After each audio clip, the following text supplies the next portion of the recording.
determined to see. I am determined to see. I am determined to see. And great indeed will be my reward. I am determined to see. And great indeed will be our reward. What you desire, you will see. Such is the real law of cause and effect. What you desire, you will see. Such is the real law of cause and effect.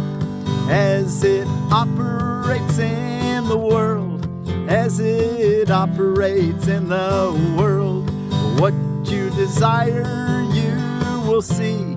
Such is the real law of cause and effect. I am determined to see.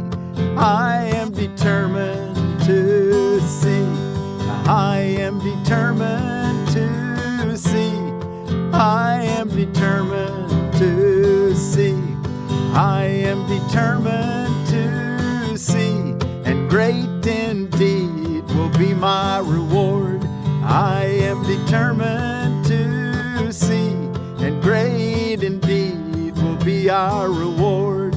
What you desire, you will see.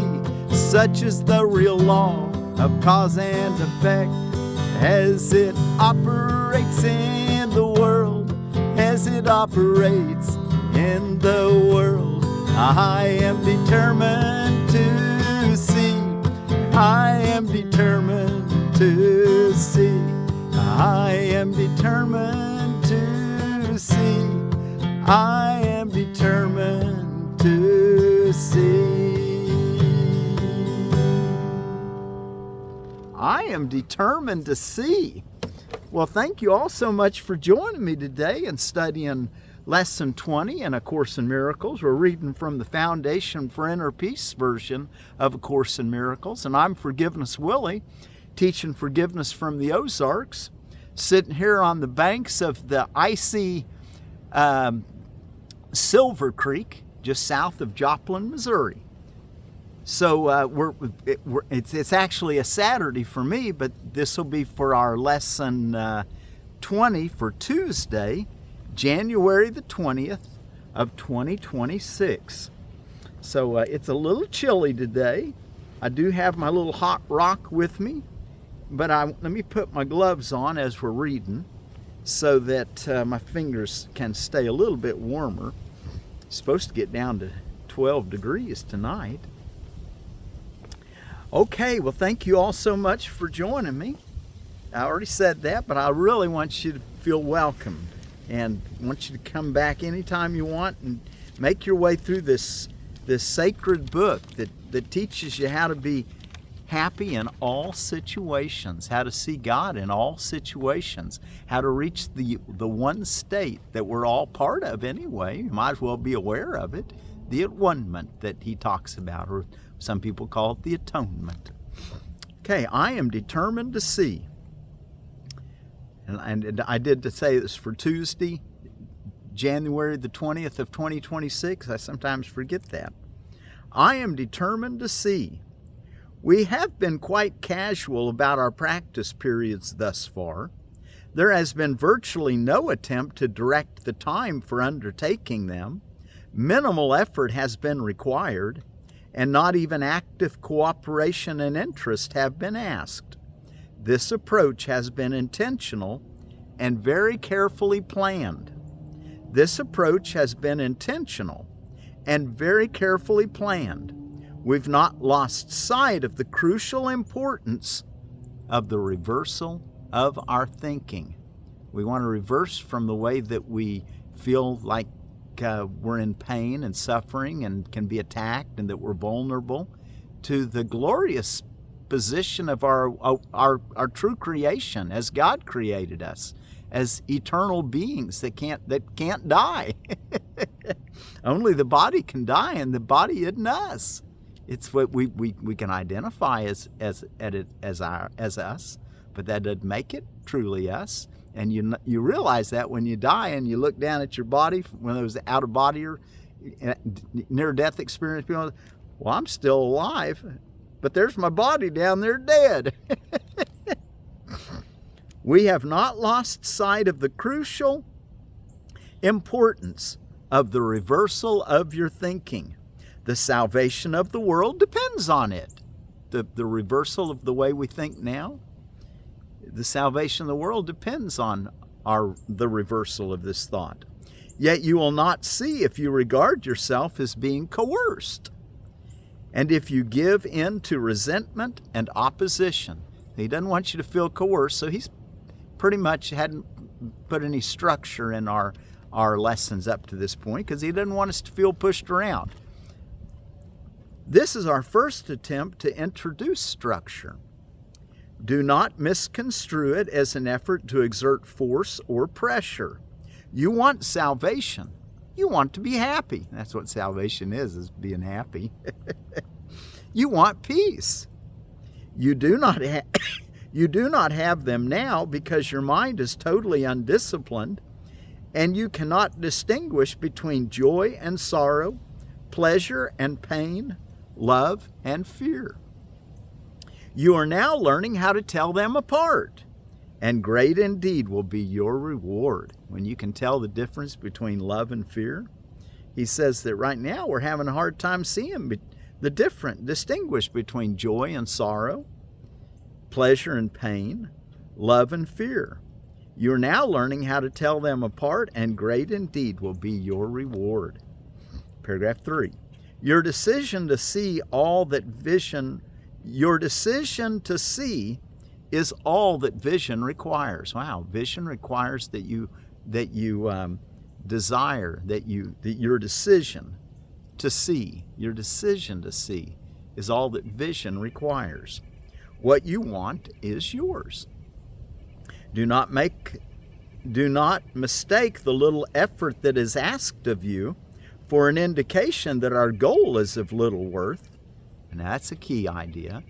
Don't think because not much is asked of us that the goal isn't much. He just doesn't want us to feel coerced, because you can't reach the goal if you feel like you're pressured to be there. He doesn't want any coercion. This is free will offering yourself to happiness, to God, to reality. Do not mistake the little effort that is asked of you for an indication that our goal is of little worth. Can the salvation of the world be a trivial purpose? And can the world be saved if you are not? God has one Son, and He is the resurrection and the life.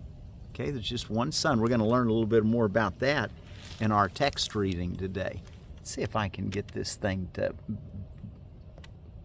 be a little bit, see if that stays like that. Okay, your decision to see is all that vision requires. What you want is yours. Do not mistake the little effort that is asked of you for an indication that our goal is of little worth. Can the salvation of the world be a trivial purpose? And can the world be saved if you are not? God has one Son, and He is the resurrection and the life. His will is done because all power is given Him in heaven and on earth. In your determination to see is vision given you. God has one Son. All of us is God's one Son. All of us are God's one Son. The exercises for today consist in reminding yourself throughout the day that you want to see. Today's idea also tacitly implies the recognition that you do not see now. Therefore, as you repeat the idea, you're stating that you are determined to change your present state for a better one, and one you really want. I'm determined to see. Repeat today's idea slowly and positively, at least twice an hour today, attempting to do so every half hour. So, kind of aim for just repeating it throughout the day many times, just telling yourself, I am determined to see. And he says to try for every half hour, but, I just find I don't set a clock for this. I have in some years. Every half hour it'd be beeping, and everybody around me is like, how come that thing keeps beeping every 30 minutes? Because I'm trying to remember that I'm determined to see. But just be determined to see and say it to yourself repeatedly throughout the day, and be sure that you're saying it at least a couple times every hour, okay? Repeat today's idea slowly and positively at least twice an hour today, attempting to do so every half hour. Do not be distressed if you forget to do so, but make a real effort to remember. The extra repetitions should be applied to any situation, person, or event that upsets you. So if someone upsets you, or some event, something, you're late for something, or you're stressed out about something, tell yourself, I'm determined to see. You can also do that as well as the every half hour. You can see them differently, and you will. What you desire, you will see. Such is the real law of cause and effect as it operates in the world. That what you desire, you will see. Okay, so let's be sure that we do that throughout the day. I am determined to see. I am determined to see. Anyway, just say it to yourself all day long, like a little song in your mind. Okay, we are ready for Roman numeral 2, chapter 2 in the text, Roman numeral 7, cause and effect. So let's go ahead and take a look at that. And as you're turning there, let me just remind you, I put in the description below what to read every day, but for you guys that are wanting to do some other studies with the course this year, you can read out of the original edition, chapter 3, paragraphs 1 through 10. In the Bible, Matthew chapter 20. In Iyengar Yoga, number 33. And in A Course of Love, start chapter 4. You read about half of it. Cause and effect. You may still complain about fear, but you nevertheless persist in making yourself fearful. I've already indicated that you cannot ask me to release you from fear. I know it does not exist, but you do not. And if you're asking for release, you believe it's real still. If I intervened between your thoughts and their results, I would be tampering with a basic law of cause and effect. I was going to say a most basic law. I think the original edition might use that phrase. If I intervened between your thoughts and their results, I would be tampering with a basic law of cause and effect. The most fundamental law there is. Wow, cause and effect, the most fundamental law there is. I would hardly help you if I depreciated the power of your own thinking. This would be in direct opposition to the purpose of this course. It is much more helpful to remind you that you do not guard your thoughts carefully enough. You may feel that at this point it would take a miracle to enable you to do this, to guard your thoughts more perfectly clear. You may feel that at this point it would take a miracle to enable you to guard your thoughts, to watch your thoughts more carefully, which is perfectly true. You may feel that at this point it would take a miracle to enable you to do this, which is perfectly true. You are not used to miracle-minded thinking, but you can be trained to think that way. All miracle workers need that kind of training. Wow, to realize that we get to be the recipients of miracles. And the desire for it is what brings it. That's the cause and effect. You desire something and it comes to you. Basic law of cause and effect. The cause, your desire to see. The effect, your vision opens. I am determined to see. Tell yourself that throughout the day. You may feel at this point it would take a miracle to enable you to do this, which is perfectly true. You're not used to miracle-minded thinking, but you can be trained to think that way. All miracle workers need that kind of training. Paragraph 2. I cannot let you leave your mind unguarded, or you will not be able to help me. Miracle working entails a full realization of the power of thought in order to avoid miscreation. Otherwise, a miracle will be necessary to set the mind itself straight, a circular process that would not foster the time collapse for which the miracle was intended. The miracle worker must have genuine respect for true cause and effect as a necessary condition for the miracle to occur. Paragraph 3. Both miracles and fear come from thoughts. Both miracles and fear come from thoughts. If you are not free to choose one, you would also not be free to choose the other. By choosing the miracle, you have rejected fear, if only temporarily. In other words, choose love and you've let go of fear, even temporarily. You have been fearful of everyone and everything. You are afraid of God, of me, says Yeshua, and of yourself. You have misperceived or miscreated us and believe in what you have made. You would not have done this if you were not afraid of your own thoughts. The fearful must miscreate because they misperceive creation. When you miscreate, you are in pain. The cause and effect principle now becomes a real expediter, though only temporarily. Actually, cause is a term properly belonging to God, and his effect is his Son, which is everything he created, his Son, his one. This entails a set of cause and effect relationships totally different from those you introduce into miscreation. The fundamental conflict in this world, then, is between creation and miscreation. All fear is implicit in the second, miscreation, and all love in the first, creation. The conflict is therefore one between love and fear. 4.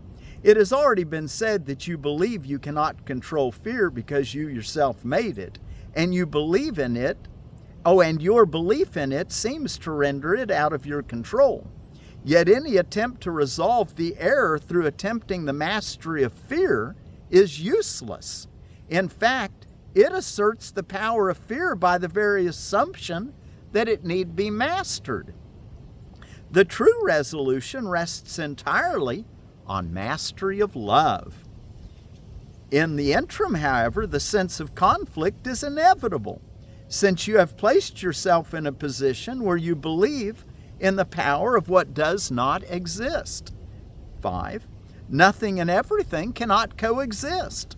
To believe in one is to deny the other. Fear is really nothing and love is everything. Jessica said we ought to make a poster and put that on the wall. She didn't say that, I said that, but she brought attention to that, like that passage. I've got it underlined. Fear is really nothing and love is everything. Whenever light enters darkness, the darkness is abolished. What you believe is true for you. What you believe is true for you. In this sense, the separation has occurred, and to deny it is merely to use denial inappropriately. However, to concentrate on error is only a further error. The initial corrective procedure is to recognize temporarily that there is a problem, but only as an indication that immediate correction is needed. This enables a state of mind in which the at-one-ment can be accepted without delay. It should be emphasized, however, that ultimately no compromise is possible between everything and nothing. Time is essentially a device by which all compromise in this respect can be given up. It only seems to be abolished by degrees, because time itself involves intervals that do not exist. Miscreation made this necessary as a corrective device.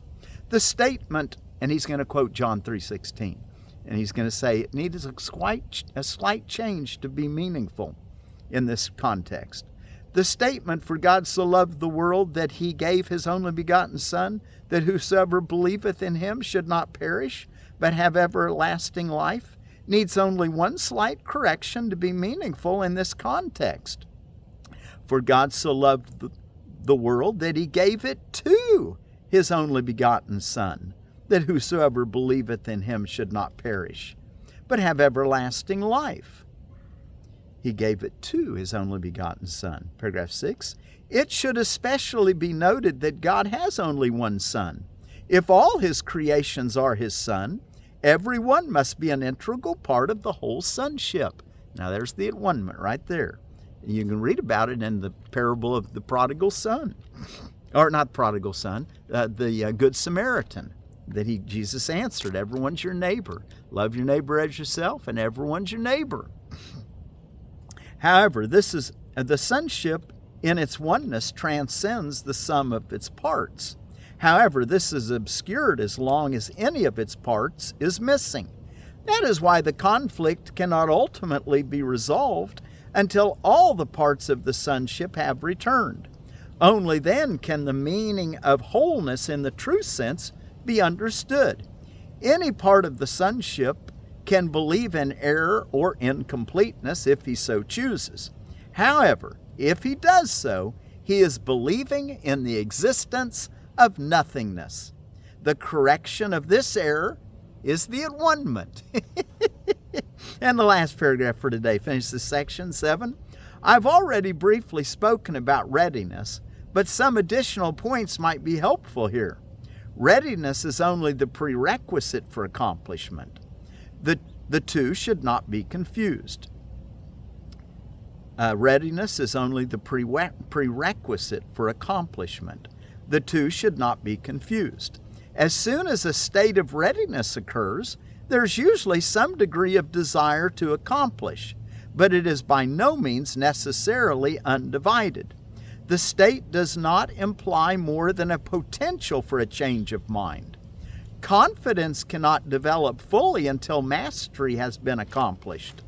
We've already attempted to correct the fundamental error that fear can be mastered, and have emphasized that the only real mastery is through love. Readiness is only the beginning of confidence. You may think this implies that an enormous amount of time is necessary between readiness and mastery.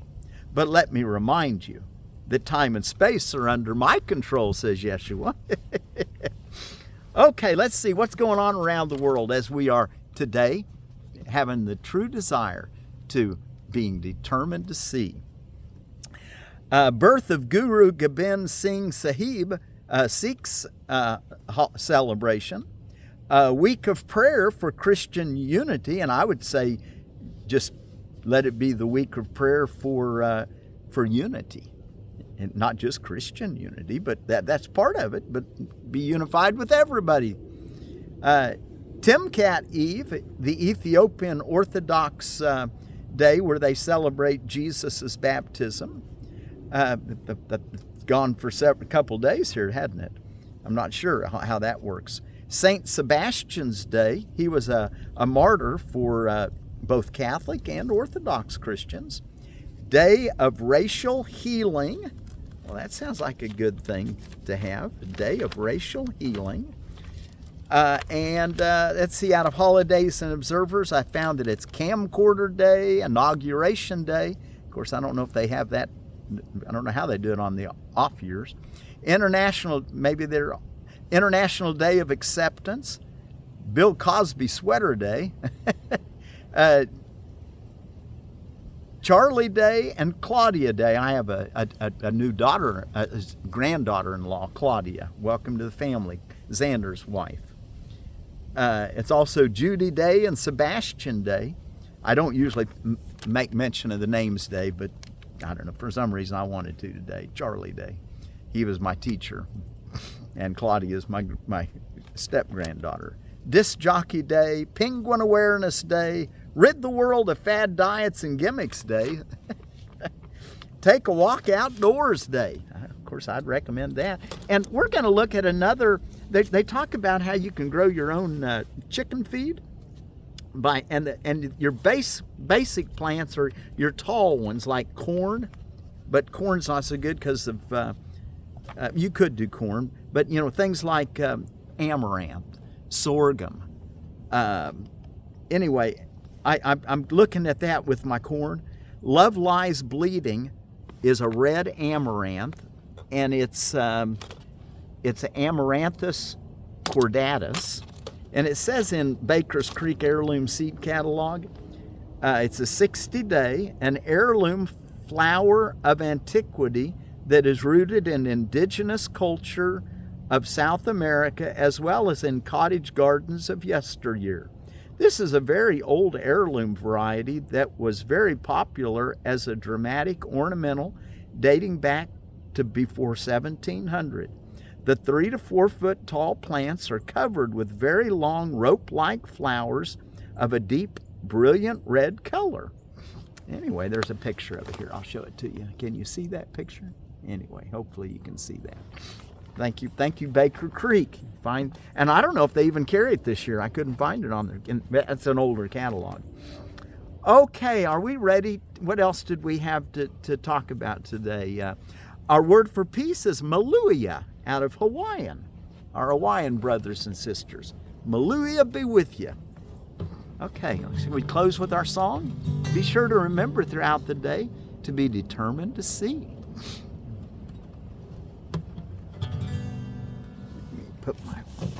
Put this here so that wind doesn't blow my page. Okay.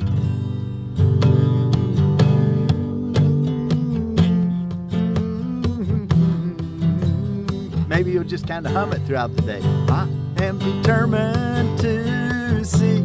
I am determined to see. I am determined to see. I am determined to see. I am determined to see, and great indeed will be my reward. I am determined to see, and great indeed will be our reward. What you desire you will see, such is the real law of cause and effect, as it operates in the world, as it operates in the world. What you desire you will see, such is the real law of cause and effect, as it operates in the world, as it operates in the world. I am determined to see. I am determined to see. I am determined to see. I am determined to see. I am determined to see, and great indeed will be my reward. I am determined to see, and great indeed will be our reward. I am determined to see. I am determined to see. I am determined to see. I am determined to see. I am determined to see. I am determined to see.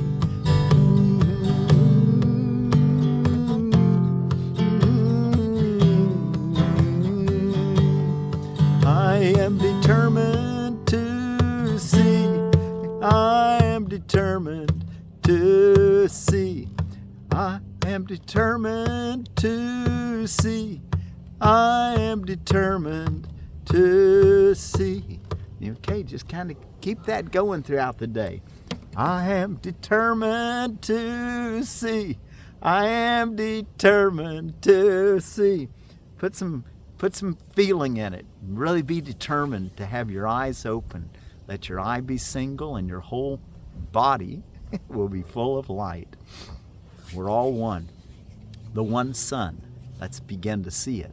Let's be determined to see. I am determined to see. And as our Hawaiian brothers and sisters say, Maluia. Peace be with you, Maluia. I am determined to see. Maluia.